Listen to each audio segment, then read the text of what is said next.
A nossa mensagem de hoje é resultante de uma notícia colhida no jornal e fazemos um comentário em torno dessa notícia porque achamos oportuno.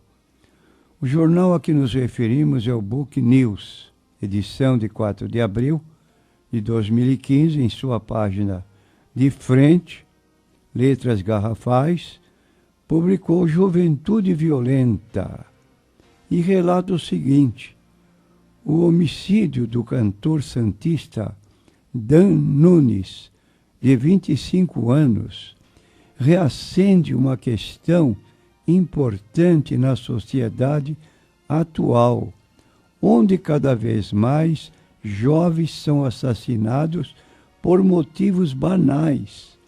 Em 3 décadas, houve um crescimento de 207% no aumento de mortes violentas envolvendo pessoas entre 18 a 30 anos.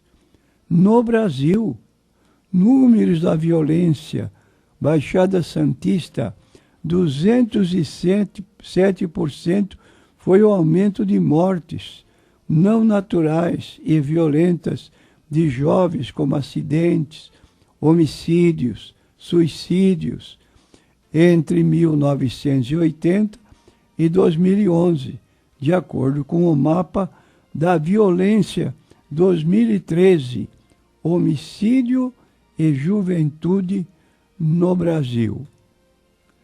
Agora, uma pergunta que nos fazem, eu vou pedir ao nosso irmão,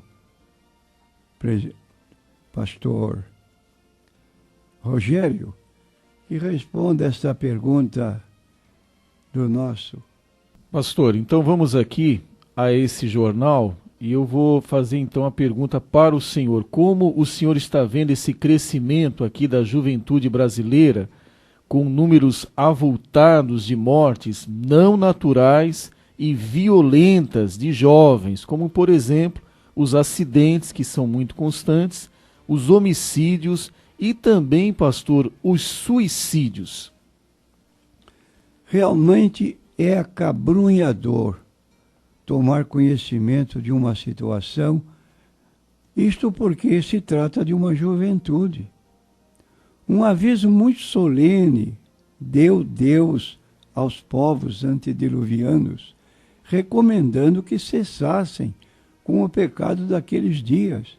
E Deus mandou construir uma arca, porque chegou a um extremo que Deus não suportou mais a forma pecaminosa dos que antecederam o dilúvio, e mandou construir uma arca.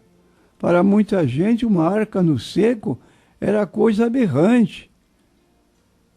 Mas a ordem de Deus foi cumprida e as pessoas que puderam ter fé que, na verdade, a catástrofe anunciada por Deus de um grande dilúvio iria mesmo cair, tiveram critério para esperar essa posição, para que no fim, se não acontecesse nada, pudessem fazer basófias com aqueles que tiveram essa providência, como no caso de Noé com a sua família.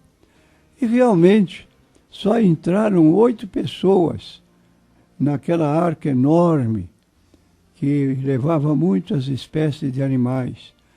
Noé, esposa, 2 filhas, 2 filhos e as respectivas esposas. Todo o restante do povo pereceu, muito embora houvesse uma arca em que poderiam salvar-se.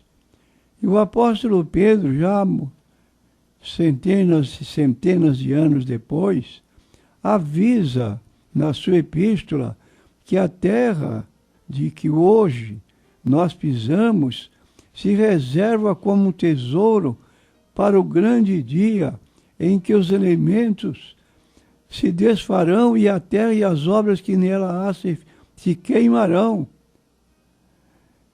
estão vivendo contrários à vontade de Deus, como vemos atualmente.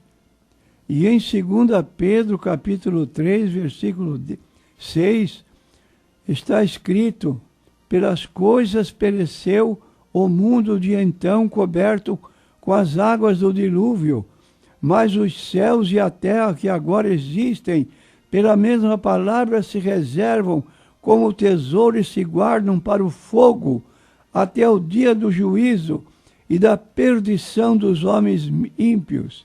Mas, amados, não ignoreis uma coisa, que um dia para o Senhor é como 1000 anos, e 1000 anos como um dia.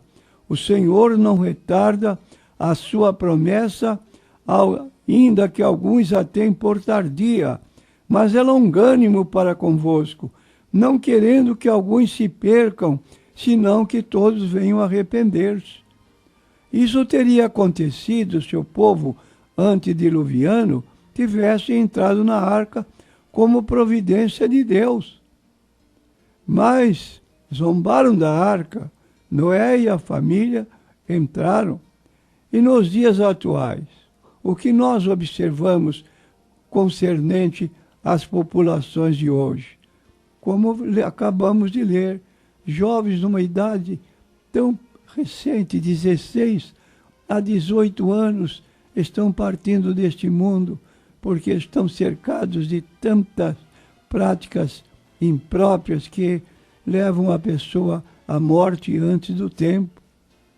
De modo que aqui se trata de um aviso solene, como diz o apóstolo Pedro. Deus não poupou aquela população e nós devemos ter cuidado, porque a terra e as obras que nela há se queimarão. Agora, para os que esperam em Deus, novo céu e nova terra, onde habita a justiça. De modo que fica aqui nessa notícia do jornal Book News, um aviso e, ao mesmo tempo, uma tristeza muito grande por ver os nossos jovens sendo apanhados e levados à morte, mortes trágicas, como temos tomado conhecimento em nossos dias, pelo aumento da iniquidade.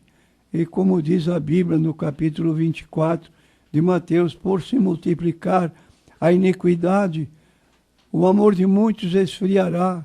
Aqueles que estão dedicados a Deus, às vezes, se deixam levar pela figura do mundo, pelos prazeres que a televisão apresenta, gozos inúteis ou apenas passageiros, e colocam sua posição fora da vontade de Deus. Mas que o nosso aviso possa servir de alerta para os nossos jovens e, de modo geral, para todos que estão vivendo atualmente.